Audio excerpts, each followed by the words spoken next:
যে শিক্ষায় জাতি বাঁচবে, যে শিক্ষায় দেশ বাঁচবে, যে শিক্ষায় আমি নিষ্কপট হব, প্রেম হৃদয়ে আসবে, সাধু হব তো সচ্চা সাধু হব, সাধু হব সচ্চা সাধু হব, কখনো রাবণ হয়ে উঠব না। তার মানে যে শিক্ষায় ভক্তি নাই, যে শিক্ষায় শ্রদ্ধা নাই, যে শিক্ষায় সেবা নাই, তাকে আসলে শিক্ষা বলাই ভুল হয়ে উঠবে। বলে কোন পরীক্ষা? যে পরীক্ষায় তুমি সমাজের সেবক হবে, ওটাই আসল পরীক্ষা। বলো না গো রাধে রাধে। কেবল মাকে খাওয়ানো বাবাকে খাওয়ানো দায়িত্ব নয়, তোমার সংসার দেখার দায়িত্ব সবাই নিতে পারে, কিন্তু দেশ দেখবার দায়িত্ব, সমাজ দেখবার দায়িত্ব, ধর্ম দেখবার দায়িত্ব যে নেয়, সে আসলে দায়িত্ববান। তার কাঁধটা বড় শক্ত। বলো জোরে বলো। আপনি সব ছেড়ে দিতে পারেন, কিন্তু ধর্ম ছাড়তে পারবেন না যদি আপনি সনাতনী হয়ে ওঠেন। এটা রায় রামানন্দ বলছেন,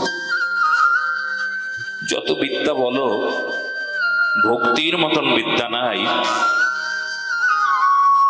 বিদ্যা হলো, কিন্তু ভক্তি বিদ্যা হলো না, তবে সব বিদ্যাই বেকার। এই জন্য দেখবে কত বিদ্যা অধ্যয়ন করেছে, কত বিদ্বান হয়ে গেছে, কত শিক্ষিত দেখবে, শিক্ষিত হয়েও চোর দেখতে পাবে, পাবে না? শিক্ষিত হয়েছে, কিন্তু শিক্ষিত হওয়ার পর চোর হবার কথা ছিল না তো। ভক্তি বিদ্যা যদি থাকতো তবে কি চোর থাকতো? ভক্তি বিদ্যা যদি থাকতো তবে তো নীতি হয়ে যেত, দুর্নীতি থাকতো সমাজে। শিক্ষিত মানুষের দ্বারা কোনো দুর্নীতি হতো? শিক্ষিতও যদি হতো, শিক্ষিত হওয়ার পর নিজের বাবা মাকে বৃদ্ধাশ্রমে রেখে আসতো কি যদি শিক্ষিত হতো? মনে রাখবে, অশিক্ষিত মানুষ কখনো তার বাবা মাকে বৃদ্ধাশ্রমে পাঠায় না। যারা তার বাবা মাকে বৃদ্ধাশ্রমে পাঠায়, সে মানুষটার দিকে ভালো করে লক্ষ্য করে দেখবে, সেই মানুষটা খুব শিক্ষিত। তার মানে যে শিক্ষায় ভক্তি নাই, যে শিক্ষায় শ্রদ্ধা নাই, যে শিক্ষায় সেবা নাই, তাকে আসলে শিক্ষা বলাই ভুল হয়ে উঠবে। যে শিক্ষায় নৈতিকতা নাই, যে শিক্ষায় মানবিকতা নাই, সেটা আবার শিক্ষা হয় নাকি কখনো? কিন্তু আমরা যে শিক্ষা গ্রহণ করছি, এই জগতে যে শিক্ষা আমরা গ্রহণ করলাম, কি শিক্ষা গো? পুঁথিগত শিক্ষা। ডিগ্রি নিলাম একের পর এক, পরীক্ষায় পাশ করলাম, কিন্তু চরিত্রের পরীক্ষা যদি দিতে যাই তবে বারবার ফেল করলাম। লোকে আঙুল দেখিয়ে দিয়ে বলল চরিত্র ভালো না, পরীক্ষার রেজাল্ট ভালো। চাকরি পেয়েছে ধনী মানুষ, এখন টাকা ইনকাম করছে, চরিত্রটা ভালো না। কি করে চরিত্রবান হব গো? কি করে ভক্তি বিদ্যা লাভ করব গো? এই বিদ্যা কোথায় পাওয়া যায়? স্কুল কলেজ ইউনিভার্সিটি বিদ্যা দিতে পারে? ও তো বন্ধ রাখা হয়েছে।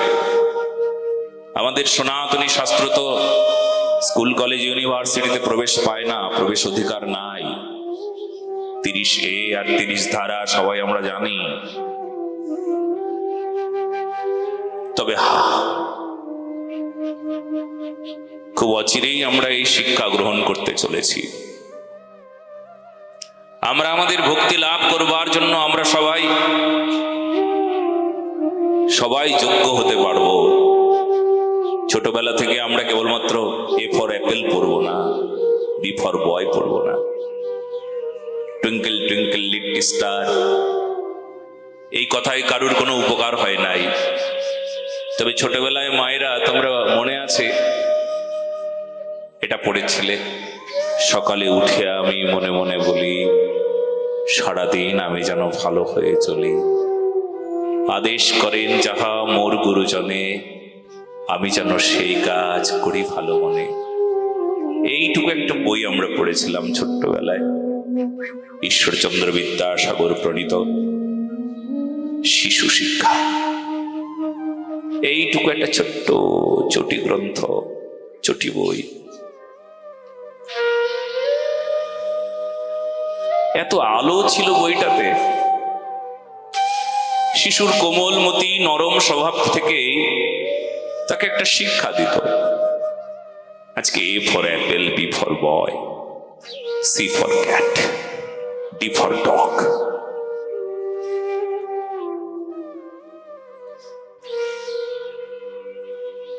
শিখতে পারলাম না আমার করণীয় কি, জানতে পারলাম না। মাকে প্রণাম করতে হবে, বাবাকে প্রণাম করতে হবে, মিথ্যা বলা যাবে না, সত্যের সঙ্গে চলতে হবে, কারোর সঙ্গে ঝগড়া বিবাদ না, সবাইকে সম্মান করতে হবে, সবাইকে ভালোবাসতে হবে, কারোর প্রতি অবজ্ঞা অনাদর না। কে শেখাবে, কে জানাবে? কতটা পিছিয়ে গেছি আমরা জানেন? আরো কতটা পিছিয়ে যাব আমরা জানেন এইভাবে চলতে থাকলে। আজকে যে বাড়িতে গিয়েছিলাম সেই বাড়ির একটা পাশেই মনে হচ্ছে একটা ছেলে, এইটুকু ছেলে 6-7 পড়ে হয়তো। কালকে টিউশন ছিল সেই জন্য তাড়াতাড়ি চলে এসেছি। আজকেও টিউশন আছে, সবাই শুনে নাও। এই তোমার ছেলে মেয়ের টিউশন সারা জীবন থাকবে। তবে এইটা যে কথাগুলো আজ বলছি না, এটা সারা জীবনের টিউশনকে একসঙ্গে করলেও এই টিউশনের ফল সমান হবে না। সারা জীবন ধরে টিউশন করলেও, একসঙ্গে করে সারা জীবন টিউশন করলাম, সারা জীবন পরীক্ষায় পাশ করবার জন্য টিউশন করলাম, আর মাত্র এখানে একদিন পাঠ শুনলাম, তার সমকক্ষ হবে না। যেটা সবচাইতে গুরুত্বপূর্ণ বিষয়, না না ইমার্জেন্সি যেটা, সেই দিকে ধ্যান দেওয়া উচিত। শিশুটার বিকাশ কেই করতে পারে? তার মানসিক বিকাশ কে করাবে? কারোর ক্ষমতা আছে? আধুনিক কালের পিতামাতারা করবে? এত শক্তি নাই, নাই, নাই, নাই। শক্তিটা তো নিতে হয়। শক্তি নেবার জন্য শাসন মানতে হয়। নিজেই তো শাসন মানি না, বাচ্চাটাকে শাসন করব কি করে? নিজে শাসন মানলে বাচ্চাকে শাসন করা যায়, নিজেই শাসন মানি না, শাসন করবার অধিকার নিয়ে নিয়েছি। বাচ্চা হয়ে গেছে তো, ছেলে মেয়ে লাভ করেছি, তাকে বড় করতে হবে, তাকে মানুষ করতে হবে। মানুষ মানে পড়াশোনায় মানুষ, মানুষ মানে টাকায় মানুষ, মানুষ মানে ধর্মে মানুষ, মানুষ মানে কর্মে মানুষ, মানুষ মানে চরিত্রে মানুষ। এইসব আর বলা হয় না। মানুষ মানে টাকায় মানুষ, মানুষ মানে বড়লোক যে সে মানুষ, সেই মানুষ হলো। আর গরিব মানুষটা আর সে মানুষ হতে পারলো না। সমাজের কি পরিণতি, কি পরিস্থিতি একবার দেখতে পেয়েছেন? এই জন্য আমরা আমাদের ছেলে মেয়েটাকে কি দেব, কোন শিক্ষা দেব? আমরা নিজেই যদি আচার না করি, নিজেই যদি শাসন না মানি, তাহলে সন্তানকে শাসন করবার অধিকার নাই। অথচ দেখো, প্রতিটি মা বাবাকে দেখতে পাওয়া যায় সন্তানকে শাসন করছে। কিন্তু আমি শাসন করবার যোগ্য কিনা সেটাও একবার বিচার করলাম না। শাসন করবার যোগ্য তখন হব যখন আমি নিজে শাসন মেনে চলবো। আমি শাসন মেনে চললে শাসন করবার অধিকারী হব। বাবা মা, এখানে কত বাবা মা আছে, তোমরা নিজেরা শাসন মানো, ভগবান যা বলেছেন সেটা মানো, তোমরা উচিত মানো, অনুচিত মানো, নিয়মটা মানো, অনিয়মটাকে বাদ দাও। তো সারকে গ্রহণ করেছো, অসারকে ত্যাগ করেছো, বাহ, তাহলে তো তোমরা আদর্শ পিতামাতা।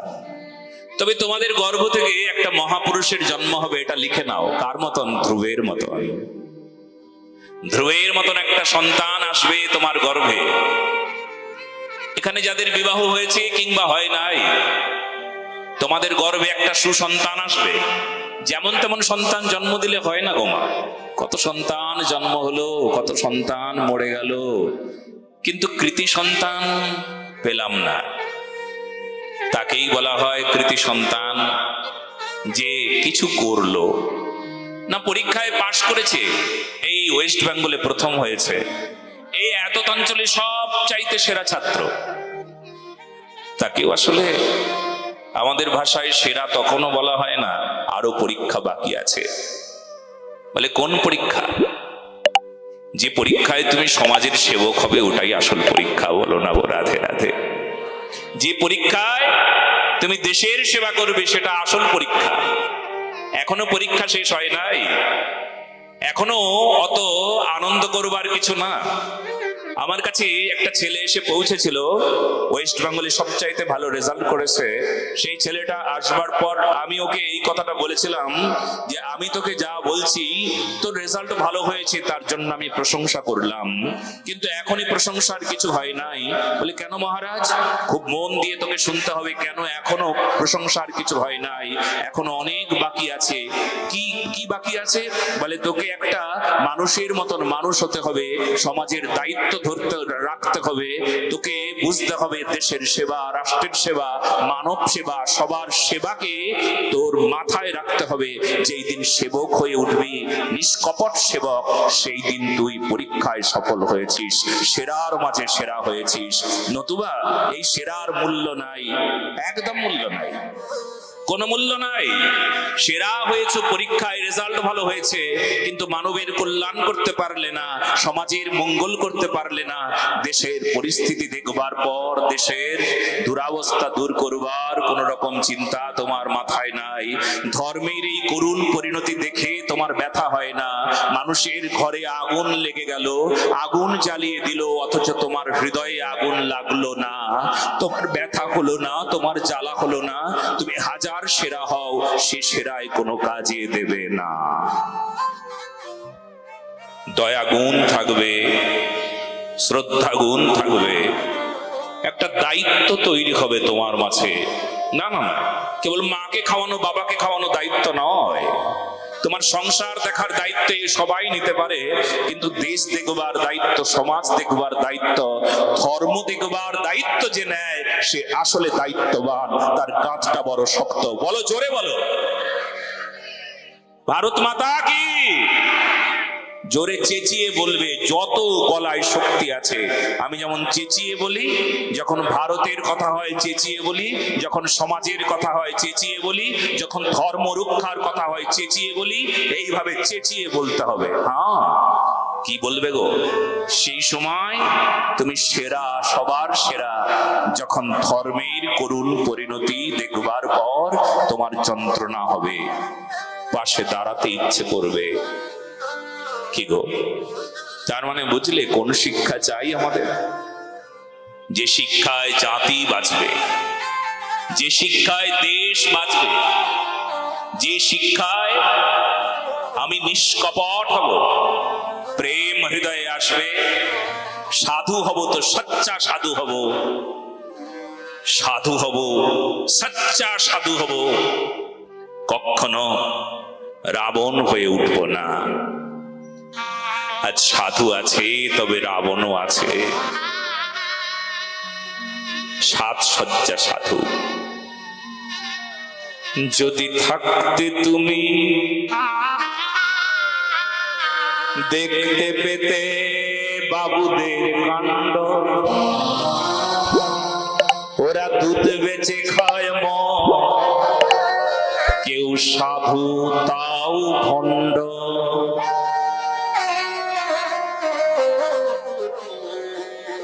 যদি সাধু হই তবে সচ্চা সাধু হব, যদি শিক্ষক হই সচ্চা শিক্ষক হব, আদর্শ শিক্ষক। ডাক্তার হলে আদর্শ ডাক্তার হব, মানুষ হব মানুষ। এই জন্য ভাগবত আসলে মানুষের কথা বলে, বিবেকবান একটা মানুষ তৈরি করে দেয় আমাদের সনাতন ধর্ম।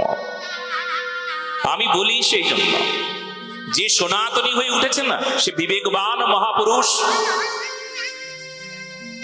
হয়েছেন সনাতনী। তবে আপনি বিবেকবান, আপনি সব ছেড়ে দিতে পারেন, কিন্তু ধর্ম ছাড়তে পারবেন না যদি আপনি সনাতনী হয়ে ওঠেন। এটা সনাতনীর প্রমাণ, পরীক্ষা।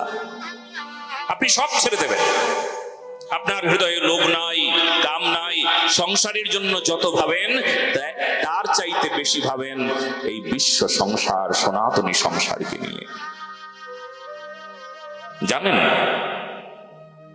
আপনি যদি গীতা পড়ে ফেলেছেন, না না শুধু মুখস্থ নয়, চরিত্রে নিয়ে ফেলেছেন, তবে আপনি আদর্শ এক মহামানব হয়ে উঠেছেন। সেই জন্য জানেন, আজকে আমাদের সনাতন ধর্ম যা দিতে পারে আমরা জানলামই না। আমরা একটা গণ্ডির মধ্যে থেকে সনাতন ধর্মকে জানবার চেষ্টা করছি। সমুদ্রে না গিয়ে সমুদ্রের ছবি দেখে সমুদ্র বললাম, এই ব্যাপার। সনাতন ধর্মের কাছে যেতে পারলাম না, অথচ ছবি দেখে সনাতন ধর্মকে মনে করছি এইরকম। ম্যাপ দেখে নিয়ে আমেরিকা দেখা হয়ে গেছে। ম্যাপের মধ্যে আমেরিকা আছে। ম্যাপ দেখে আমি ভারতবর্ষকে চিনে ফেলেছি, এখনো কিছুই হয় নাই। ঠিক একটা গণ্ডি মধ্যস্থ জীবন, যা করছি তা ধর্ম হচ্ছে কি আদৌ? ধর্মের পুঙ্খানুপুঙ্খ যে বিষয়গুলো আছে সেই দিকে ধ্যান আছে কি? হরির নাম করছি, অষ্টপ্রহর করছি, লীলা গান গাইছি, ওই যে বিগ্রহ সেবা করছি, রাধা গোবিন্দের পূজা করছি, অর্পণ করছি, প্রসাদ পাচ্ছি, হরির নাম করছি, আদৌ কি ধর্ম হচ্ছে? একটু বিচার করুন তো। আমার ভিতরে বিবেক তো হারিয়ে যায় নাই, শ্রদ্ধা হারিয়ে যায় নাই তো, আমি স্বার্থপর হয়ে উঠি নাই তো? আমি কি অন্যকে সম্মান করছি? মহাপ্রভুর আদর্শকে মানছি কি? আচণ্ডালে কৃষ্ণ নাম মহাপ্রভু দিয়েছিলেন অমন করে, আচণ্ডালকেও কি আমি কোলে নিতে পেরেছি? কি গো, কাউকে অবজ্ঞা করছি না তো? কাউকে ছোট জাত বলে ঘৃণা করছি না তো? প্রশ্ন করুন তো। কাউকে অসম্মান করছি না তো আমি?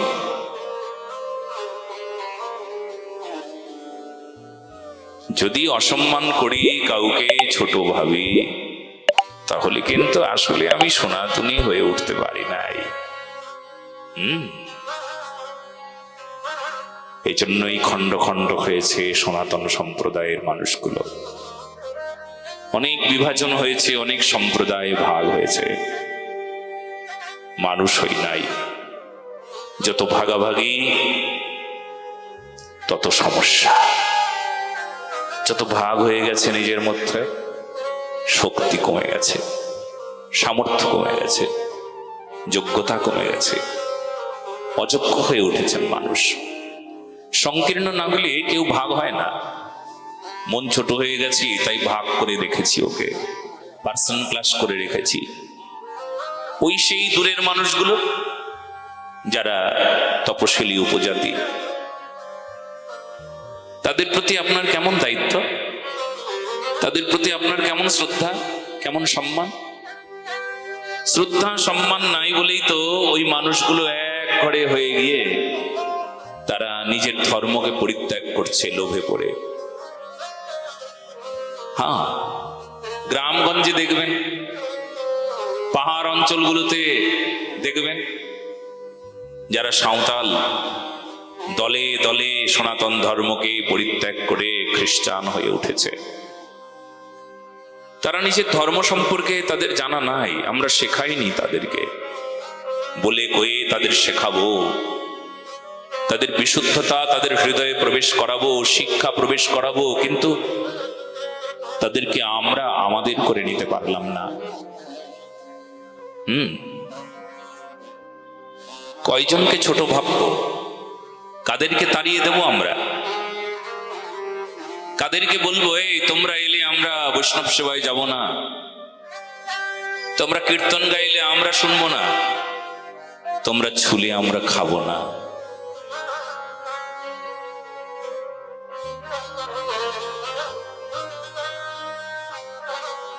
সব শেষ করে দিয়েছে না? সব শেষ হয়ে গেল না? এই জন্য আমরা পিছিয়ে পড়েছি। যাকে অবজ্ঞা করলাম, ওর হৃদয়ে যে ভগবানের কণা আছে, ভগবানের শক্তি আছে, সেও যন্ত্রণায় ছটফট করছিল ওর সাথে।